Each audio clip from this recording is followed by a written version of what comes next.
Тажикстан басып алган аймакта кыргыз жарандардын үйлөрүн буза баштады. Тажикстан кыргыз жарандардын Баткен аймагындагы басып алынган аймактагы үйлөрүн буза баштады. Видео социалдык тармактарда таркатылып жатат. Бул Лейлек районунун Арка кыргыз айыл экени кабарланды. Маалымат булагы репортер Кейджи.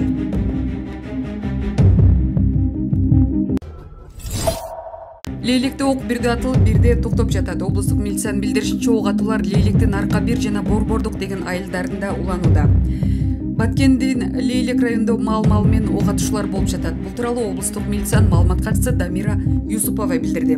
Анын айтымында ок атуу Арка 1 жана Борбордук деген айылдарында уланууда. Улам атышы бир аз токтоп калып, кайра уланып жатышат. Азыркы абал ушундай, деди Юсупова. Маалымат булагы Спутник Кейджи.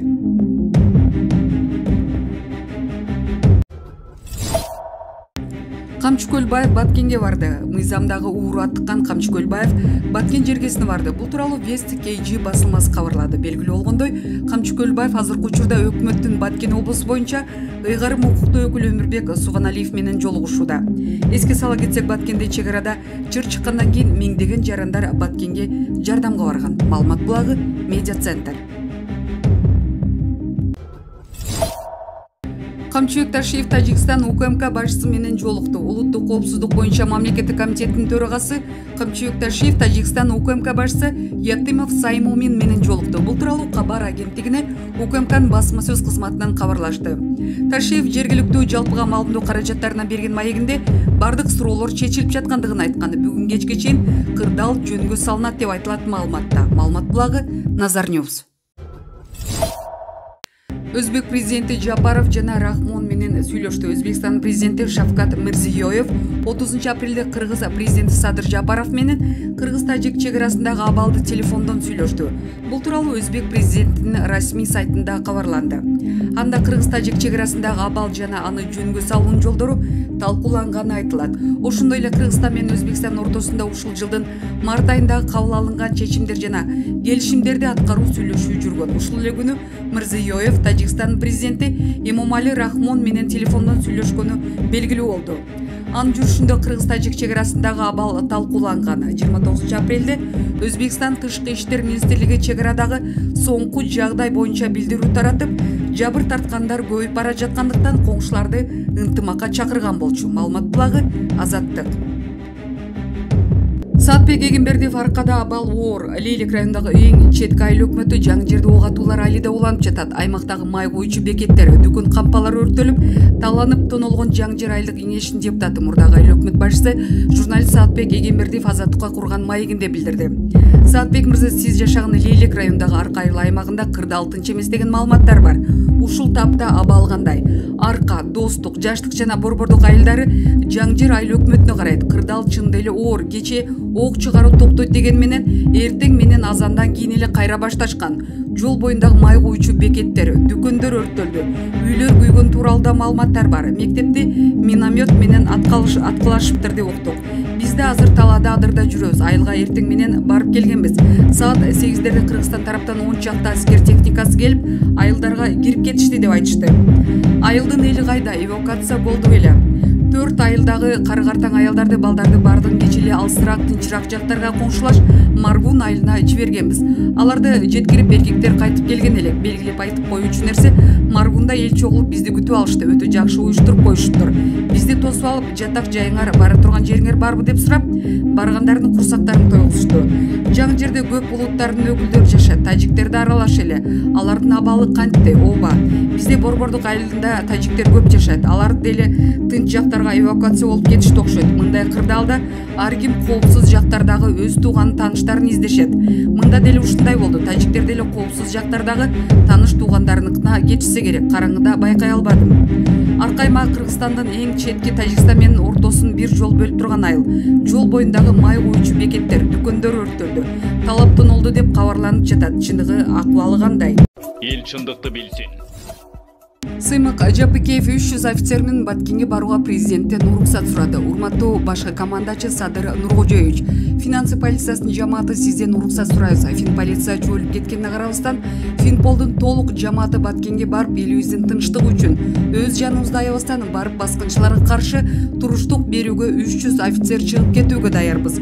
Финполициянын өздүк курамын штаб, спецназ, оперлер, тергөөчүлөр жана башкы офицерлер барыбыз элибиздин, жерибиздин, мамлекетибиздин бүтүндүгү, тынчтыгы үчүн турууга милдеттүүбүз. Уруксат бериңиз, жолдош президент. Финпол толук ликвидация боло элек. Ошол себептен бизге курал жарактарын кайтарып беришсе, биз Баткенге чыгып кеткенге накпыз. Маалымат үчүн бул билдирүү Финполдун убактылуу жетекчиси Султанов Жомарт Амановичтен келген. Бул пост пиар үчүн эмес, мен пиарга муктаж эмесмин дейт. Маалымат булагы Медиа Центр.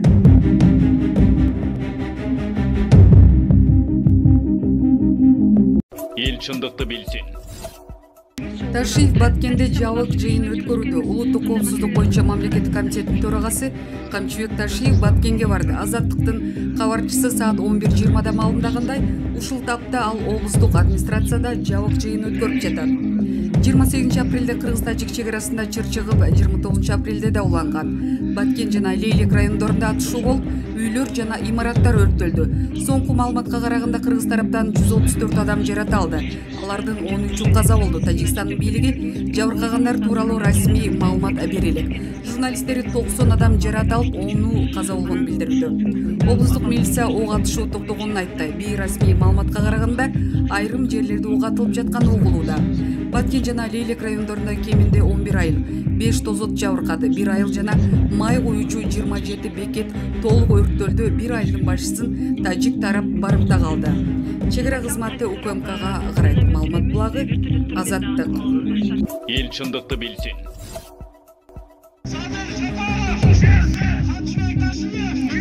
Шултоо таба албай турган немелер топтолушуп алышып, бийлик элге чыгып жооп бер деп жалжакташат. Бийлик алдына чыкса адамга окшоп угушпайт. Ушулардын Баткенге күйүп жатканында шегим бар. Күйгөн адам ак үйдүн алдына барып алып куру кыйкырып, баатыр болбой, вес мешогун жоонун артып, кружкасын артына байлап өз алдынча бара берет. Кайерде каргаша болуп жатса. Булар тескерисинче Баткенде болуп жаткан кайгылуу окуяларга ого-бешиптер кошумча болушуп жатышат. Себеби бийликтегилер азыр кандайдыр бир аракеттерди жасоо керек. Бул жапайларга алаксыбай, Бишкекте жатышып Баткен деп кыйкырышкандарынан кимге пайда? Тартип эле жок эл эмес, таптакыр уяты жок элбиз. Тажиктер Рахмондон коркуп ооз атышпай кысып эле жатышат. Сасык тажиктердин жанында ким болдук дейт Шамурза Бөрүкулов. Эл чындыкты билсин. Ар бир адамдын өмүрү жана мекендин ар бир карыш жери биз үчүн аманат. Урматтуу элим, 2 күндөн бери өлкөбүздө оор кырдаалды баштан кечирүүдө. Мамлекеттин бүтүндүгү коркунучка кептелип, Баткен облусунун аймагында жашаган мекендештер жана аскер күчтөрү оор акыбалда калды. Мындай учурда саясатчы, жөнөкөй жаран аскер адамдары бардыгы биримдикке келип, бир муштумдай түйүлүүгө тийиш. Ошондой эле акылман элибиз айрым сырткы күчтөрдүн мекендин тынчтыгын бузууга аракет кылган тараптардын жетегине түшпөй, ынтымак жана сабырдуулукту карманышы зарыл. Мамлекетибизге өз колдообузду көрсөтөлү деп чакыргым келет. Өлкө башчыда болгон аракеттерин кылып, тийиштүү кадамдарын жасап жатат. Эки элдин ортосундагы алаканын алкагында сүйлөшүүлөрдү жүргүзүп жаткан учурда бардыгыбыз өлкө башчыга жардам беришибиз керек. Мына коопсуздук кеңешинин ыкчам жыйыны өттү. Учурдагы кырдаалды жөнгө салуу үчүн биринчи вице-премьер-министр Артем Новиков башында турган жумушчу топко тапшырылды. Кырдаалды тынчтык жол менен жөнгө салып алалы. Улуу Ороз айында башыбызга келген мындай оор кырдаалда коңшу мамлекеттин жетекчилиги жана күч түзүмдөрү акыл калчап, дипломатиянын чегинде иш алып барат деген ишенимдемин. Биз тараптан дагы сабырдуулук менен маселени терең талдап билүү зарыл. Ар бир адамдын өмүрү жана мекендин ар бир карыш жери биз үчүн аманат. Мекен баарыбыз үчүн кымбат, ал эми генерал үчүн эки эсе болууга тийиш. Күч түзүмдөрүн жетектеген офицер катары тажрыйбамды, күчүмдү мекен үчүн даярмын жана бардык запастагы офицерлерди катарга турууга чакырам. Мекен бирөө, ал Кыргызстан. Маалымат булагы Медиа Центр. Эл чындыкты билсин. Келиңиз, жол анан Тажикстанга барып сүйлөшүүлөр жүргүзүп келиңиз. Кандай маселелерди карадыңыздар, сүйлөштүңүздөр? Тажикстан мамлекетинин ГКМСынын башчысы полковник Ятин Саймин Сатарович менен телевизия кызматкерлеринен жолуктук.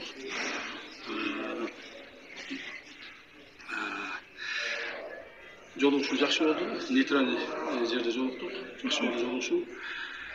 Буюрса баары жакшы болот. Чечебиз. Камчы Кыдыршай, айтсаңыз сиз мына чет өлкөдө жүрдүңүз, бирок ооруганыңызга карабай кайрадан мындай экстрен учуп келдиңиз да Баткен жергесинде кырдаалга байланыштуучу. Анан ушул бүгүнкү күндө абал турукташтыруу боюнча кандай аракеттер көрүлөт? Баардык аракеттер, күч аракеттер көрүнөт. Президентибиз Садым Кожоев Жапаров менен биргеликте ал кишинин ошол көрсөтмөсүнүн негизинде баардык маселе чечилип атат. Кудай буйрса, бүгүн кечке чейин абалды толук турукташтырып өтөбүз. Айтсаңыз, тажик тарап миномет эле эмес, вертолеттор менен да аткылоону баштады да. Азыр баардыгы жакшы болот. Кудай кааласа. Рахмат. Эл чындыкты билсин.